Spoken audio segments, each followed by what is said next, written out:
Well, welcome back. How are you feeling? I'm good. Does this start to feel normal now? It's been, what, 3 fights here now? Has it been? No. Yeah, no, it's been 3. Yeah, but it just, I don't get used to the media at all. Well, what about the fight week at all? Are we the only thing that scares you? Yeah, probably. Really? Well, you scare us just as much, so. So, like I said, all 3 of your fights have been here at Apex. Are you kind of itching to get out there and get on the road? No. I basically still live in Vegas, so it's a lot easier whenever the fights are here. I get to sleep at my crib and train in my gyms. Like, it's pretty solid. What about a big pay-per-view card in Vegas? Would that be? I would love that. Yeah. So you are itching to get in front of the fans? Yeah. Oh, yeah. Even in Dallas, too, because I live out there, too. So you do want to get out on the road? I mean, Dallas. Just a little bit. Yeah, I guess. What were your thoughts when you got your opponent's name? My thoughts, I don't know how to pronounce it. No, what did you think of him as a matchup? As a matchup? Yeah. Probably the same thing I thought about the last guy. It's going to be a tough opponent. Won't be an easy fight. I got to train hard and make sure I'm in shape to go 3 rounds if it goes a distance. Do you watch tape or do you have your coaches do that? I watch a little tape, but mainly I leave that to my coaches. And why is that you don't watch the tape? Is that just something that they prefer that you not watch tape? Is it a mind thing? No, they've been like telling me to watch tape for the past few weeks. I just choose not to. I like to have an idea of what I want to do. I don't want to get too caught up in like he's gonna do this, so I gotta wait for that. And I just want to flow, and my coaches they see the flaws and they see everything. And so when we get in the gym, they're like, all right, he does this, so just work that into what you're doing. I don't want to be so focused on that. I just want to do me. How do you kind of see this fight going with him? Do you imagine it being a 3-round war? Do you kind of think you'll finish him quick? I mean, hopefully it's a 16-second knockout, but he's tough. I don't expect on taking him out that easy, so I'm prepared for a 3-round war, but I'm gonna be looking for the finish every minute. And you fought about 3 months ago. Is that a good turnaround, or do you kind of need a little bit of a break the next time? Do you feel like that's fighting every 3 months would be a good thing for you? No, it's a pretty good amount of time. It's not too long, not too short. It keeps me active. Like if I don't have anything coming up, then you know how it goes. Like you tend to get lazy and not stay as focused. So it kind of keeps me just mentally in like fight shape. Do you pay attention at all to the betting odds? You're a favorite going into this fight? No? I try not to, but everybody's sending me messages 24/7. Yeah.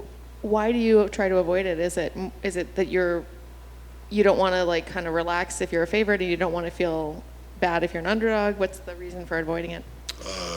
Because it don't really mean nothing. It's like underdogs lose all the time. I mean, underdogs win all the time. Favorites lose all the time. It's like, what difference is it going to make if I knew? So. Have you ever thought about betting on yourself? All the time. Have you ever done it?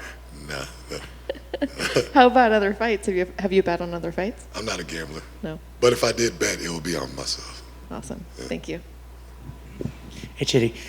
I just want to go back to your UFC debut, man. I mean, all the hardcore fans knew about you and knew how hard you've grinded to get here. And then you get here and you knock the dude out and quick. Kind of just what were the emotions like, and how did it feel to finally be in the UFC? It's crazy. Just going into this, it didn't feel like it was just about me. It was because my brother was in the UFC for a while, so it also felt like I was continuing something that he started. So it was just a little more than just a fight for me. It was dope, and it was nice to have him in my corner, and I don't know. It's hard to explain, but it was a crazy feeling. How important is it to continue your last name and follow in your brother's step and just kind of keep this road going? It's real important. Yeah, it's real important. It's because I know what we're capable of doing, and now everything's just starting to come together. Like the training is starting to come together, and how serious I'm taking it, and it's just to see what he started, and for me to understand that if I just put in a little bit more work, I can probably take this a little further. And then I can go back and like rub it in its face, be like, "Oh, you see what I did?" Now, fucking. Of course, there's a fan requested fight that hopefully happens at some point between the two best kickboxers probably in the UFC right now, between you and Alex Pereira. Is that a fight that you would like down the road? Yeah, nah, that would be dope. That would be dope. I got a lot of respect for him because he's made a name for himself in the kickboxing world, and that's not easy to do either. So it would be dope to like test my skills out against somebody else that high of a caliber without having to go back to kickboxing to do it. So I'll probably shoot for a double leg or something. And then finally for me, man, you have a fantastic voice, and I was just wondering, have you ever thought about doing a podcast or like narrating a movie or something? I'm not much of a talker. Like I'm only doing this because it's like required. So my podcast will probably be terrible. It'll be fun to be like a guest on something, but yeah. Cool. Good luck. Thank you. Is Anthony going to be in your corner for this fight? All the time. Yeah.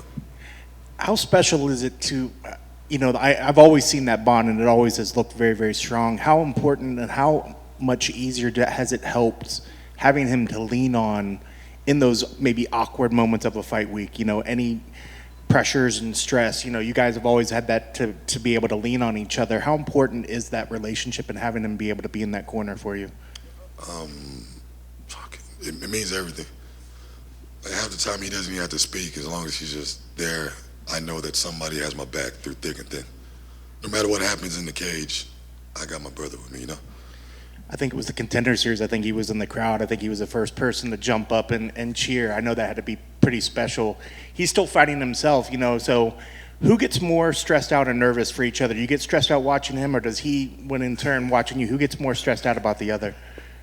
I think we both get equally as stressed, but he shows it way more. Like my coaches have to tell him to chill. Like, hey, your brother trained, he's gonna be all right. He's like walking around, pacing back and forth, changing his shirt. Yeah, it's always funny to see that.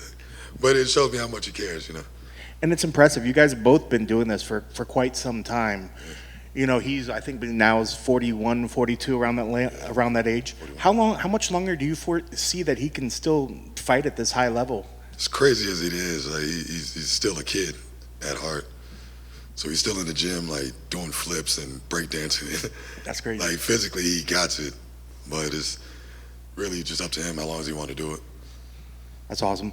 Quickly looking at your opponent, when you break him down, where is his dangers? Where's the stuff that you're really looking for and thinking what you're expecting him to bring in the cage on Saturday? I think he's evenly dangerous everywhere. I can't really underestimate him wherever it goes. But he's not like, I don't know if he has like a real solid discipline in one area or not. But from what I've seen in his fights, he's equally as good on his feet and on the ground. So it's a type of fight that I just have to be prepared for anywhere.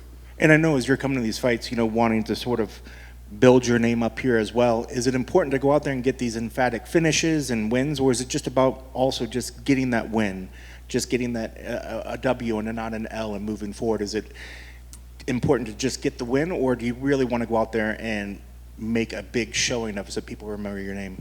Yeah, it's winning and losing doesn't really mean much to me. It's how do I perform, and even if I win, then I perform good. If I get the W and I'm not satisfied with my performance, and that feels like a loss to me also. So it's more about just going out there and doing me.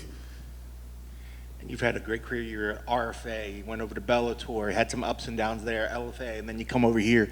Do you feel like you're really coming into yourself now, as in terms of your fighting career? Yeah, I feel like this is perfect timing. Like everything I went through before was what I needed to go through to get to this point. Like, the ups and downs I went through in Bellator was like me growing in front of everybody, like headlining cards, and I still barely even knew what I was doing in the gym, you know? So now it feels like everything's starting to come together, and I got the call at the perfect time. That's awesome. Last thing for me, I guess, your keys to the victory. What things need to happen to ensure that you get your arm raised on Saturday?